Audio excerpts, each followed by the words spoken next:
2024 메이시스 땡스기빙데이 퍼레이드가 오는 목요일 오전 맨해튼에서 화려하게 펼쳐질 예정입니다. 뉴욕시 전철역에서 너무 가까이 앉았다는 이유로 옆자리 승객을 폭행하는 황당한 사건이 있었습니다. 페덱스 배송 아이폰 절도가 전국적으로 기승을 부리고 있어 경찰이 조사에 나섰습니다. 지하철 내 공기질이 WHO 권고 기준 15배에 달하는 것으로 나타났습니다. 이상으로 주요 뉴스 전해드렸습니다.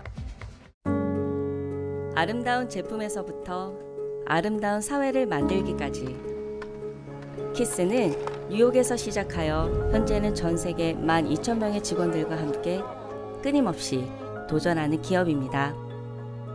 사람을 생각하고 존중하는 기업. 키스는 한인들이 사회의 주인공이 될 수 있도록 든든한 버팀목이 되겠습니다.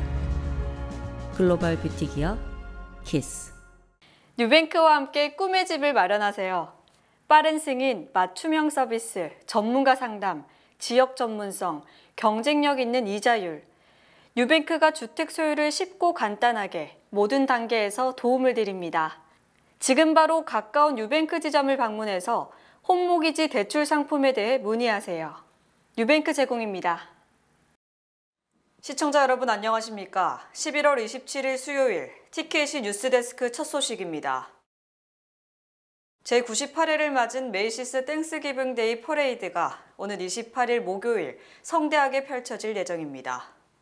이번 퍼레이드는 28일 오전 8시 30분 맨해튼 어퍼 웨스트 사이드의 웨스트 77번 스트리트 센트럴 파크에서 남쪽 방향으로 18개 블록에 걸쳐 내려가며 메이시스 헤럴드 스퀘어 34번 스트리트과 7번 애비뉴에서 마무리될 예정입니다. 이로 인해 센트럴 파크 웨스트와 콜럼버스 애비뉴 및 브로드웨이 사이의 인근 도로들이 통제됩니다.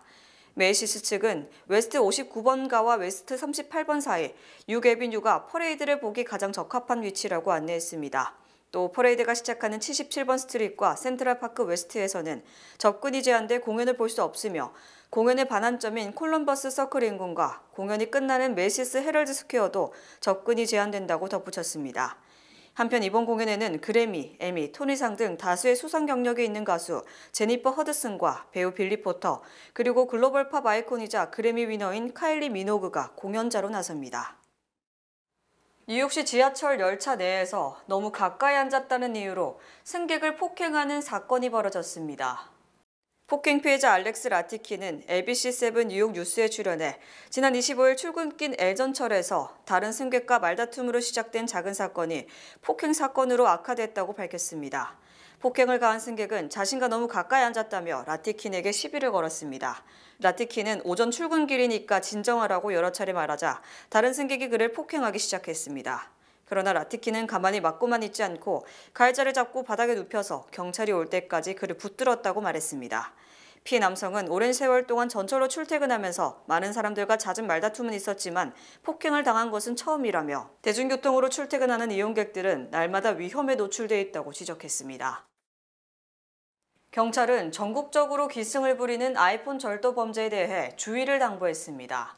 범인들은 페덱스 배송품 중 AT&T 아이폰을 선별해 훔쳐 달아나는 것으로 전해졌습니다.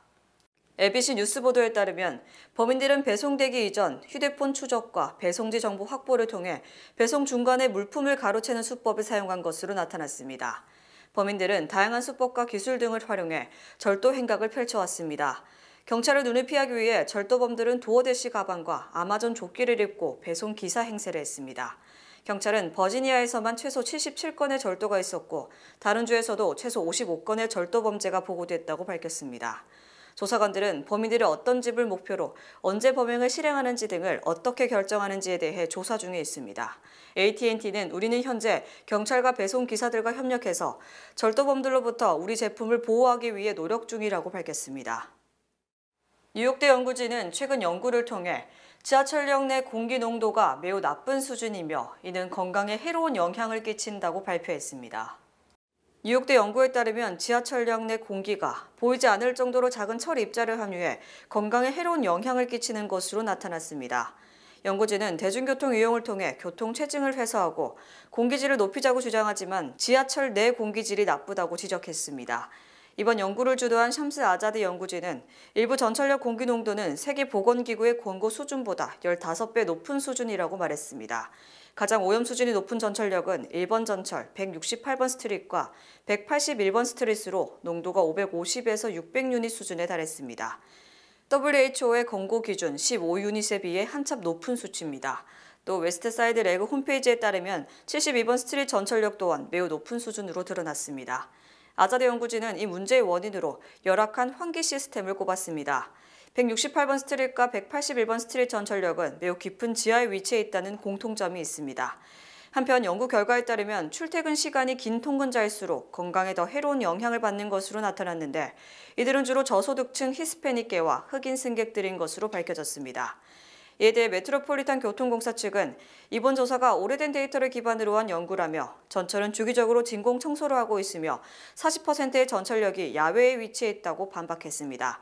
그러면서 다수의 브루클린 전철역 F라인은 공기 농도가 20유닛 이하라고 덧붙였습니다. 뉴욕시가 브루클린 소재 전 해군 비행장 플로이드 베네트 필드에서 운영해온 대형 난민촌 폐쇄를 서두르고 있습니다. 플로이드 베네트 필드는 JFK 국제공항이 내다보이는 자메이카만에 위치한 연방정부 소유의 전 해군 비행장으로 뉴욕시는 트럼프 차기 대통령이 취임하기 전 난민촌을 폐쇄하기 위한 계획을 세우고 있다고 뉴욕타임스는 보도했습니다. 현재 2천여 명의 난민을 수용하고 있는 이 난민촌은 지난해 11월부터 운영돼 왔습니다. 연방정부로부터 임대를 받은 이 난민촌은 뉴욕주 정부가 1년에 2억 5천만 달러의 임대료를 지불하고 있습니다. 시정부는 이곳에 거주하고 있는 난민들이 다른 곳으로 이주한 후에 주정부가 계속해서 예산을 지원하겠다는 확답을 기다리고 있습니다. 뉴욕타임스에 따르면 뉴욕시 현재 210개 쉘터에서 5만 7천여 명의 난민들을 지원하고 있습니다. 한국 인천공항의 재외동포 지원을 위한 민원실이 내달 2일부터 신설됩니다. 재외동포청은 12월 2일부터 인천국제공항 제2여객터미널 2층 정부종합행정센터에서 통합민원실 인천분소를 운영한다고 25일 밝혔습니다. 재외동포청은 해외에서 한국을 찾는 재외동포가 입출국 때 민원실에 방문해 각종 업무를 처리할 수 있다고 전했습니다. 인천공항 민원실에서는 국적, 출입국, 병무, 세무 등 광화문 통합민원실에서 제공하는 모든 분야의 민원에 대한 상담 서비스를 제공할 예정입니다. 법무부, 병무청, 국세청 등 총 12개 기관도 민원 서비스를 지원합니다. 이 밖의 방문객은 재외국민 등록 부등본, 해외 이주 신고 확인서, 재외국민 귀국 신고 등 해외 이주 관련 민원 서비스도 이용할 수 있습니다.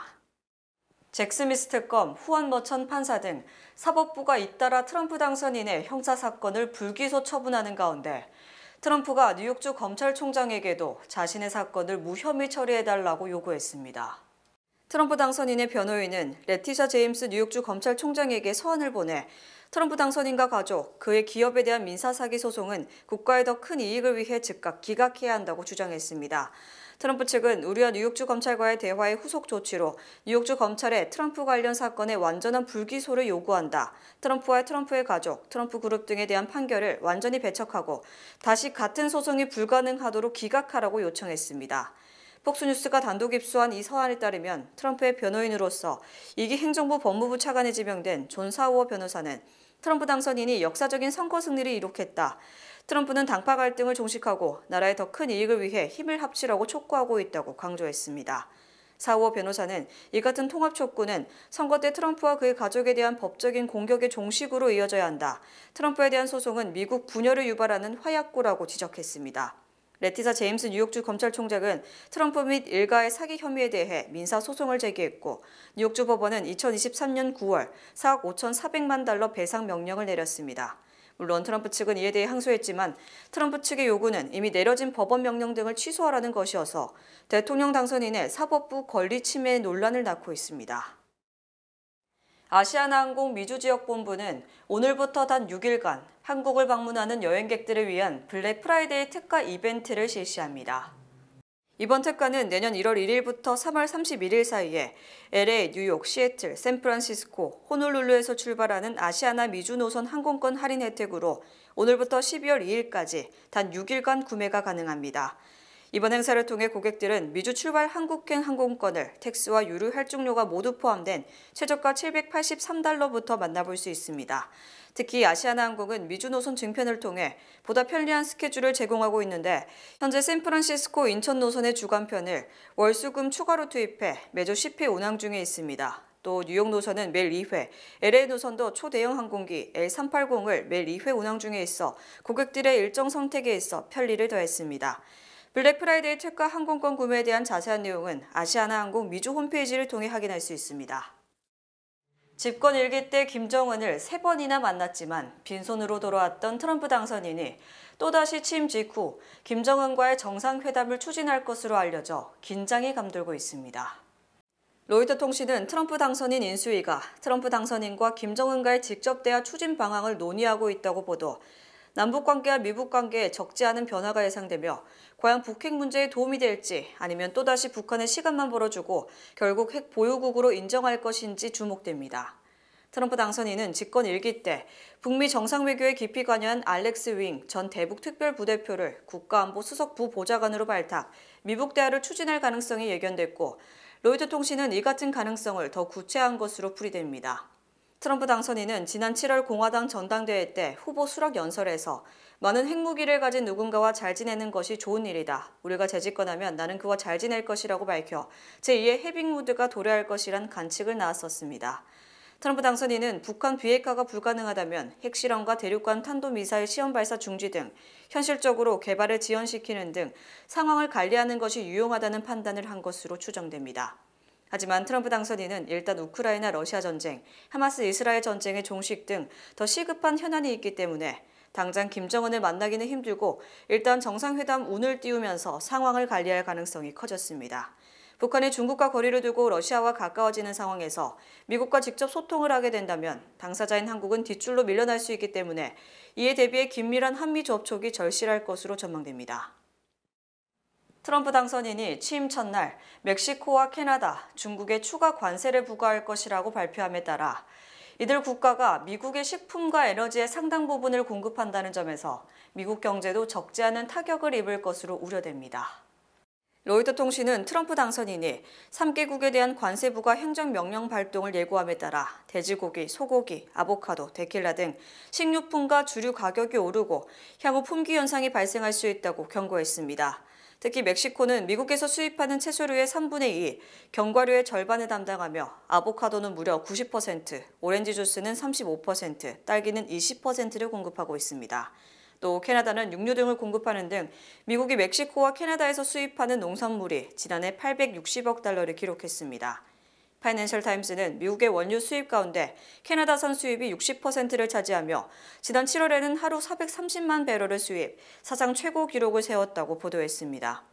이에 따라 미국 석유업계에서도 휘발유 등 각종 유류의 가격 인상이 불가피할 것으로 전망됩니다.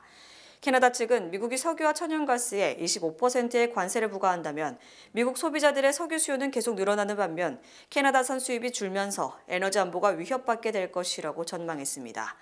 미국 석유업계도 수입 비용을 늘리고 석유 공급에 대한 접근성을 줄이는 정책은 소비자들에게 악영향을 미치고 미국의 우위를 약화시킬 것이라고 우려했습니다. 트럼프 당선인의 관세 부과 발표로 멕시코와 캐나다의 생산 공장을 둔 글로벌 자동차 업계에 타격이 예상되는 가운데 미국 자동차 업체 주가가 급락했습니다. 미국 최대 자동차 업체인 제너럴 모터스 주가는 관세 부과 발표 뒤 하루 만에 8.99%나 폭락했으며 이는 하루 하락폭으로는 지난 2020년 이후 최대입니다. 크라이슬러, 피아트, 푸조, 지프 등의 브랜드를 보유한 스텔란티스도 주가가 5.68% 하락했고 포드는 2.63% 내려 그나마 자동차 3사 중에서는 하락폭이 낮았습니다. 이처럼 자동차 업체 주가가 급락한 것은 트럼프 당선인이 멕시코와 캐나다에 대해 25% 관세 부과를 발표, 내년 초부터는 차량 가격이 급등할 것이며 결국 소비자들이 신차 구매를 망설일 것으로 예상되기 때문입니다. 월스트리트 저널 등은 매년 멕시코와 캐나다에서 미국으로 들어오는 자동차 부품이 970억 달러, 완성차가 400만 대에 이르며 25% 관세가 부과되면 이들 국가에서 수입되는 신차 가격이 최소 3,000달러 이상 오를 것이라고 추정했습니다. 특히 올해 미국 경차 판매량 1,600만 대 중 6%가량인 100만 대 정도의 수요가 사라질 것으로 예상돼 자동차 업계가 이에 대한 대책 마련에 돌입했습니다. 글로벌 자동차 회사들이 우회 수출의 거점으로 삼고 있는 멕시코는 연 자동차 생산량이 380만 대에 달하고 이 중 80%가 미국으로 수출되기 때문에 멕시코 생산이 감소되면 미국 소비자는 가격 상승에 시달릴 것으로 예상됩니다. GM은 미국 내 판매 차량의 37%, 포드는 25%를 멕시코와 캐나다에서 수입하고 있고 스텔란티스와 폭스바겐은 전체 차량의 39%를 수입함에 따라 관세 인상에 직격탄을 맞게 됩니다. 또 GM과 스텔란티스는 미국에서 판매되는 트럭의 55%를 멕시코와 캐나다에서 수입함에 따라 내년부터 트럭 가격은 대폭 인상이 불가피합니다. 사실상 현재 미국 자동차 생산 및 수입 현황을 보면 이들 두 나라에 관세를 부과하는 것은 적어도 자동차만 고려하면 재발등을 찍는 것과 마찬가지라는 지적입니다. 미국인 대다수가 최소 90세까지는 거뜬히 생존할 수 있으며 은퇴자 10명 중 9명이 행복하다고 생각하며 가장 많이 은퇴하는 나이는 62세로 조사됐습니다. 비영리 단체인 트랜스 아메리카 은퇴연구센터의 설문조사에 따르면 응답자의 대다수가 90세까지는 무리 없이 살 수 있다고 답했으며 다만 재정적으로는 불안감을 느끼는 것으로 나타났습니다. 2천여 명을 대상으로 실시한 24번째 연례조사에서 10명 중 6명이 자신의 생각보다 일찍 직장에서 물러나며 중간 은퇴 연령이 일반적 은퇴 시기로 생각하는 65세보다 3년 빠른 62세로 드러났습니다. 또 62세 은퇴자의 절반 정도는 체력적 한계나 건강 문제로 자진해서 직장을 그만뒀고 나머지 절반은 회사의 해고나 구조조정 등으로 직장을 떠났다고 답했습니다. 조기 은퇴 연령 62세는 사회보장연금을 조기에 신청할 수 있는 연령이기 때문에 67세가 돼야 100%를 받을 수 있음에도 불구하고 건강 등 재반 여건을 고려 30% 삭감되더라도 연금 수령 가능 나이에 맞춰서 은퇴하는 것으로 추정됩니다. 또 은퇴자들은 10명 중 6명이 사회보장연금이 주 수입원이라고 답했고 10명 중 1명만 직장 은퇴연금인 401K나 개인 은퇴저축인 IRA가 수입원이라고 밝혀 대부분이 사회보장연금으로 연명하는 것으로 나타났습니다. 미주 최대 한인은행에서 이제 아시아계를 대표하는 은행으로 도약하는 희망을 설계하는 전문가들의 은행 Bankers, Experts, Neighbors 뱅크 오브 호프가 지원합니다. 주요 단신 전해드립니다. 이스라엘과 헤즈볼라 간 전쟁이 발발한 지 416일 만인 어제 이스라엘 안보내각이 레바논 친이란 무장단체 헤즈볼라와의 휴전안을 승인했습니다. 스탠더드 앤 푸어스는 지난 9월 코어로지 케이스 실러 주택가격지수가 지난해 같은 기간보다 4.6% 상승했다고 발표했습니다. 이 같은 상승률은 8월 상승률 5.2%보다 둔화된 것이며 다우존스가 집계한 전무가 전망치 4.8%를 밑도는 겁니다. 도널드 트럼프 대통령 당선인이 백악관에 인공지능 차르 설치를 검토하고 있는 것으로 전해졌습니다. 정부 효율부 도지의 공동수장을 맡은 일론 머스크 테슬라 최고 경영자가 이 AI 차르 인선에 상당한 영향을 미칠 것으로 보인다고 악시오스는 전했습니다. 개빈 뉴섬 미국 캘리포니아 주지사가 내년 1월 도널드 트럼프 대통령 당선인 취임 후 전기차 세액 공제가 폐지되더라도 주정부 차원의 지원을 이어가겠다고 약속했습니다. 다만 이번 지원에서 이미 시장 점유율을 확보한 테슬라는 제외될 것으로 전망됩니다. 트럼프 2기의 정부 효율화 수장으로 지명된 일론 머스크 테슬라 최고 경영자가 미국의 5세대 스텔스 전투기인 F-35를 강하게 비판했습니다. 머스크는 그동안 로키드 마틴의 전투기가 점점 구시대의 유물이 돼가고 있다며 대신 드론 전쟁이 미래라고 주장해왔습니다. 삼성전자가 특허 침해 소송에서 미국 반도체 기업 랜디스트에 1억 1,800만 달러의 배상금을 지급하라는 연방법원 배심원단 판결을 받았습니다. 넬리스트는 삼성전자의 클라우드 컴퓨팅 서버에 들어가는 메모리 뮤들 등이 자사 특허를 침해했다며 소송을 제기한 바 있습니다. 경제 전문 매체 포브스가 선정한 미국 내 엔지니어를 위한 최고 기업에 소니가 1위를 차지했습니다. 이어 애플과 구글, 마이크로소프트가 그 뒤를 이었습니다. 상위 175곳 중 한국 기업은 기아와 LG전자, 삼성전자가 나란히 이름을 올렸습니다. 비영리 단체 헝거프리 아메리카가 발표한 식량 불안 보고서에 따르면 뉴욕 주민 약 1,900만 명이 지난 2주 동안 충분한 식사를 하지 못한 것으로 나타났습니다. 이는 2021년 동기 대비 76% 이상 증가한 수치입니다. 날씨 전해드립니다. 목요일인 내일은 비 소식이 있겠습니다. 낮 최고 기온은 50도, 최저 기온은 38도입니다. 해 뜨는 시간은 6시 58분, 해 지는 시간은 4시 30분입니다. 이상으로 주간 날씨와 세계 날씨 전해드립니다.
2024년 강원도 특별자치도 우수 농특산물 홍보 판매전이 11월 25일부터 12월 5일까지 11일간 뉴욕 한양마트에서 진행됩니다.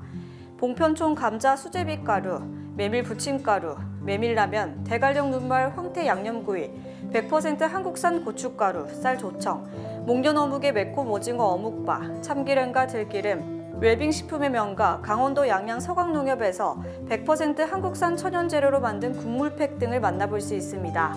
지금 바로 뉴욕 한양마트를 방문해서 맛도 좋고 건강에 좋은 강원도의 먹거리를 만나보세요.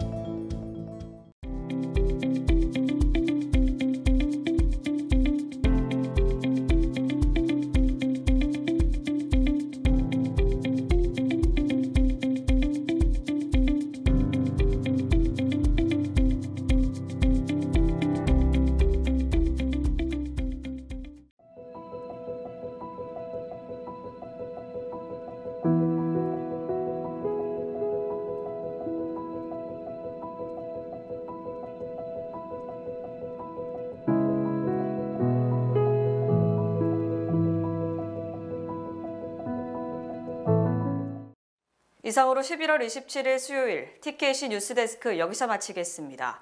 시청해주신 여러분 고맙습니다.